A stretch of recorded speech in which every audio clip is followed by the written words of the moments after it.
Hello students, आइए बच्चों, आज हम शुरू करते हैं हिंदी ग्रामर का सर्वनाम, जिसको हम प्रोनाउन कहते हैं। बच्चों, आप इस वीडियो को शुरू से अंत तक देखिएगा, तब आपको ये सर्वनाम से रिलेटेड सारा प्रश्न का जवाब आसानी से आपको आ जाएगा। तो चलिए शुरू करते हैं सर्वनाम। सर्वनाम किसे कहते हैं? संज्ञा के स्थान पर प्रयोग किए जाने वाले शब्द को सर्वनाम कहते हैं। संज्ञा के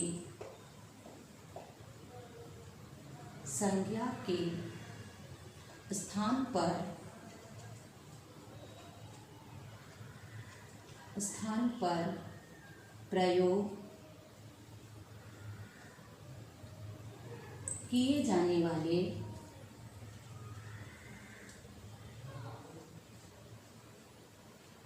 किए जाने वाले शब्द को सर्वनाम कहते हैं। सर्वनाम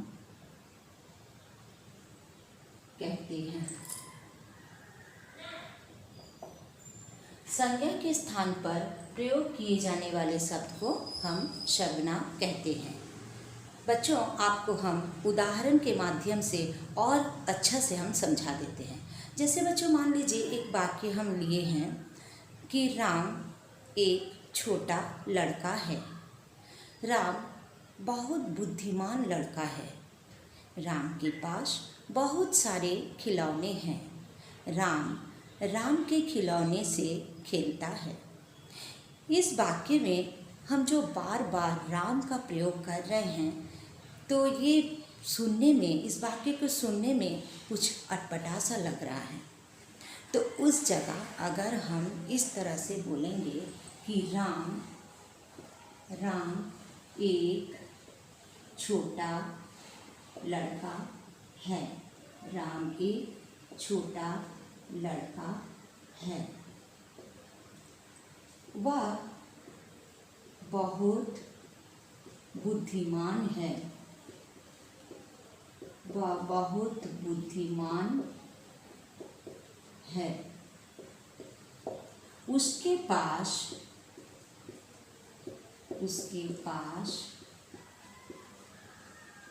बहुत खिलौने हैं। बहुत खिलौने हैं।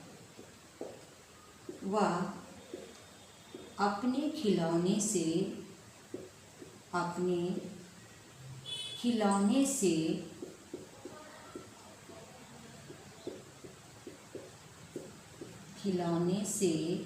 खेलता है।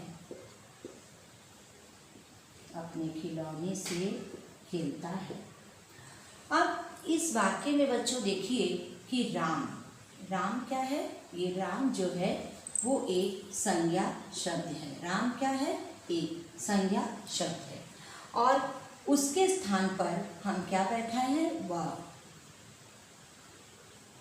राम एक छोटा लड़का है। वह बहुत बुद्धिमान है। ये राम के स्थान पर वह लगा दिए। उसके पास बहुत खिलौने हैं। उसके, ये क्या लगा दिए हम? उसके। वह अपने खिलौने से खेलता है। वह और अपने, तो ये क्या है? वह, उसके, वह, अपने, ये सर्वनाम है जो कि संज्ञा के स्थान पर प्रयोग किया गया है। तो अब हम देखेंगे बच्चों कि सर्वनाम के कितने भेद होते हैं और उसके बारे में भी हम आपको चलिए बताते हैं। अब नेक्स्ट देखिए बच्चों, सर्वनाम के 6 भेद होते हैं। पहला, पुरुषवाचक सर्वनाम। पुरुषवाचक सर्वनाम। पुरुषवाचक सर्वनाम। दूसरा, निश्चयवाचक सर्वनाम। निश्चयवाचक सर्वनाम। निश्चयवाचक सर्वनाम। थर्ड है अनिश्चयवाचक सर्वनाम। अनिश्चय वाचक सर्वनाम। अनिश्चयवाचक सर्वनाम। चौथा है प्रश्नवाचक सर्वनाम। प्रश्नवाचक सर्वनाम।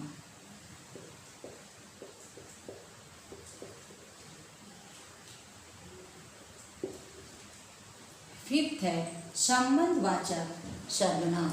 संबंधवाचक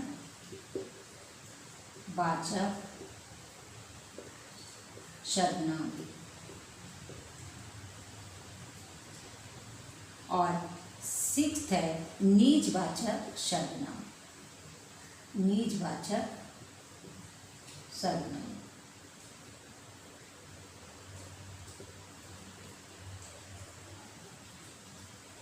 सर्वनाम के 6 भेद होते हैं। फर्स्ट पुरुषवाचक सर्वनाम, सेकंड निश्चयवाचक सर्वनाम, थर्ड अनिश्चयवाचक सर्वनाम, फोर्थ प्रश्नवाचक सर्वनाम, फिफ्थ संबंधवाचक सर्वनाम और सिक्स्थ निजवाचक सर्वनाम। अब एक एक करके हम सारे सर्वनाम को आपको बताएंगे और उदाहरण के माध्यम से आपको एकदम इजी तरीका से हम समझाते हैं। सबसे पहला देखिए पुरुषवाचक सर्वनाम। जो सर्वनाम व्यक्तिवाचक संज्ञा के स्थान पर प्रयोग किया जाता है उसे हम पुरुषवाचक सर्वनाम कहते हैं। जैसे पुरुषवाचक सर्वनाम के अंतर्गत आता है जैसे वह,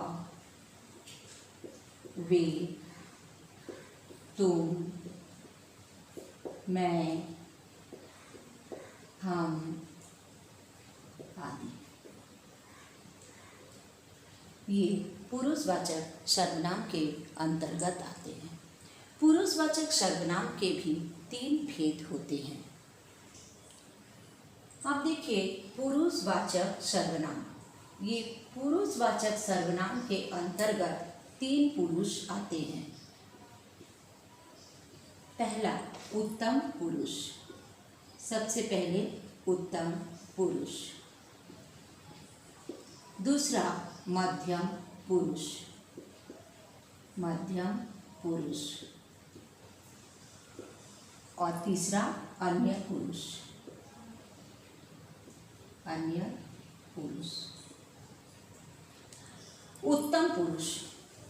उत्तम पुरुष मतलब होता है जब हम अपने बारे में बोलते हैं, यानी कहने वाले के लिए उत्तम पुरुष का प्रयोग होता है। जैसे मैं,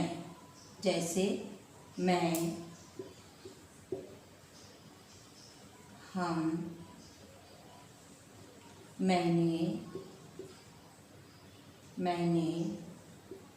मेरा,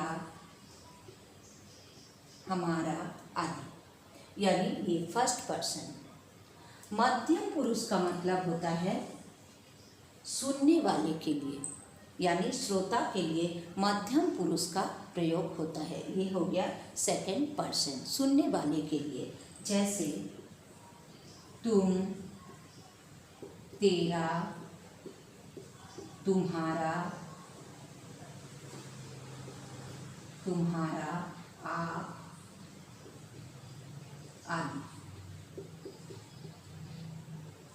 मध्यम पुरुष में सुनने वाले के लिए, उत्तम पुरुष में कहने वाले के लिए, और अन्य पुरुष में जब हम दूसरे के विषय कहते हैं, यानी थर्ड पर्सन। जैसे वह, वे, उसने, उन्होंने आदि। यानी बच्चों और एक बार अच्छा से समझ लीजिए, पुरुषवाचक सर्वनाम के अंतर्गत 3 पुरुष आते हैं।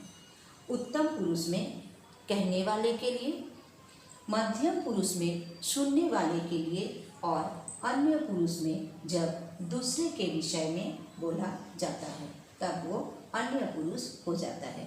जैसे उदाहरण में देखिए, मैं घर जा रहा हूँ। मैं घर जा रहा हूँ। तुम, यहाँ मध्यम पुरुष का उदाहरण देखिए, तुम कब आओगे, तुम कब आओगे, तुम कब आओगे।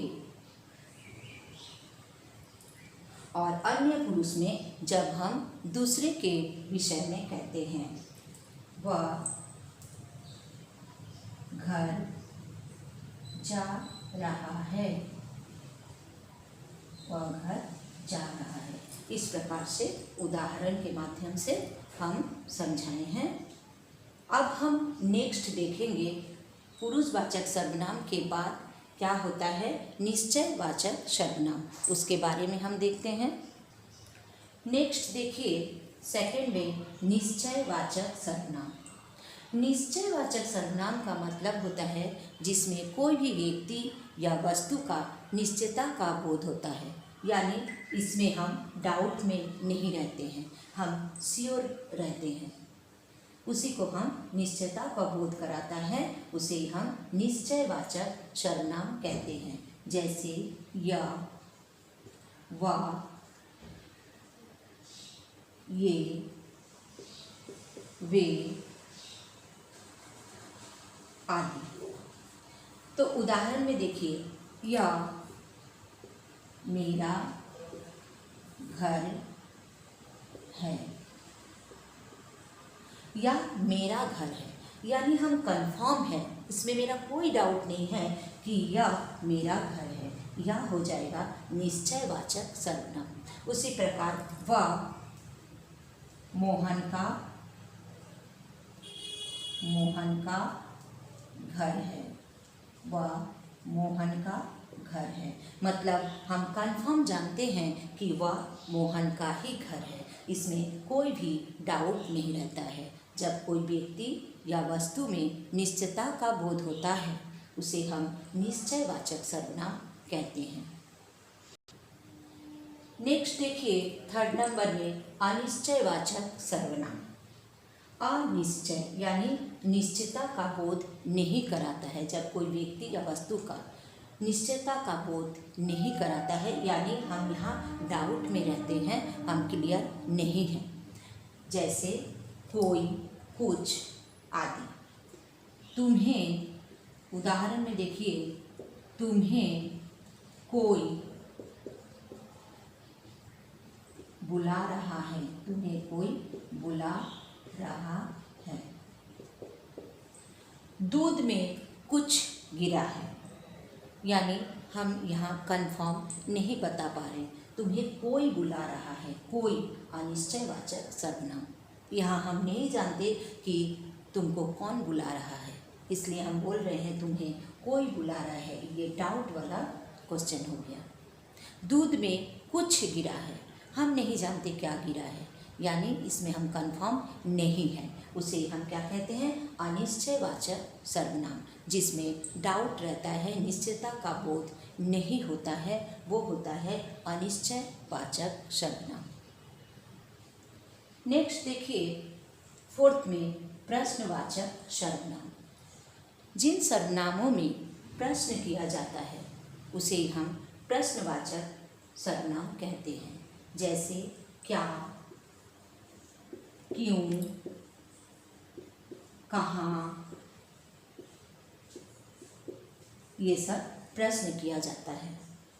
जैसे तुम क्या कर रहे हो, तुम क्या कर रहे हो, तुम क्या कर रहे हो, प्रश्नसूचक। ये क्या हो गया प्रश्नवाचक सर्वनाम। तुम कहाँ जा रहे हो, तुम कहाँ जा रहे हो, कहाँ, कहाँ का नीचे रेखांकित होगा और वो हो जाएगा प्रश्नवाचक सर्वनाम। और उसमें पहचानने का और आसान तरीका है कि उसमें क्वेश्चन मार्क प्रश्न सूचक चिन्ह भी रहेगा, जिसमें जिन सर्वनामों में प्रश्न किया जाता है वो होता है प्रश्नवाचक सर्वनाम। नेक्स्ट देखिए 5 नंबर में संबंधवाचक सर्वनाम। जब जो सर्वनाम दो वाक्य में संबंध को स्थापित करता है, संबंध को जुड़ता है, वही होता है संबंधवाचक सर्वनाम। जैसे जैसी वैसी, जैसी वैसी,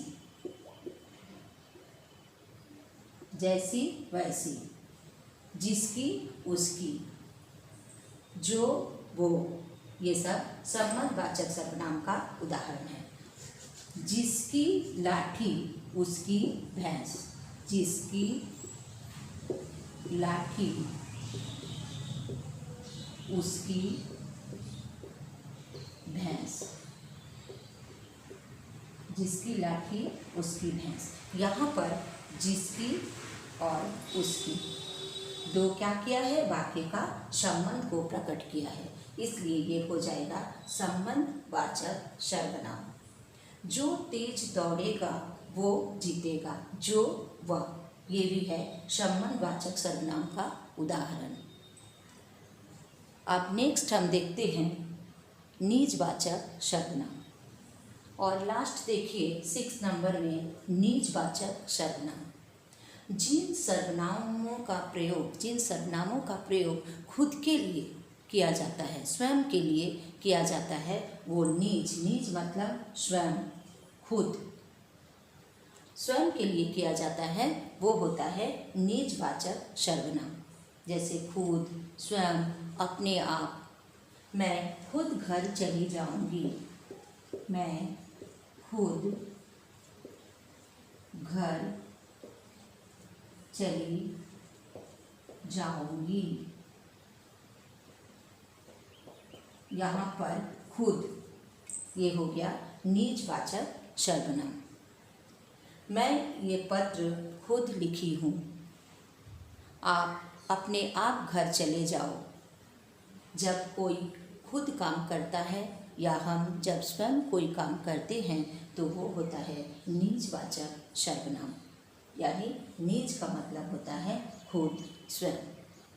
तो बच्चों, आपको सर्वनाम का पूरा हम चैप्टर अच्छा से समझा दिए हैं उदाहरण के साथ। तो ज़रूर आप इससे रिलेटेड कोई भी सवाल का जवाब आराम से कर लेंगे। तो बच्चों, अगर आपको मेरा पढ़ाई को समझ में आया तो आप लाइक कीजिएगा, अपने दोस्तों में शेयर कीजिएगा ताकि वो भी इस पढ़ाई से लाभ उठा सके, और सब्सक्राइब जरूर कीजिएगा ताकि मेरा हर वीडियो आपके पास पहुंच पाए। Thank you.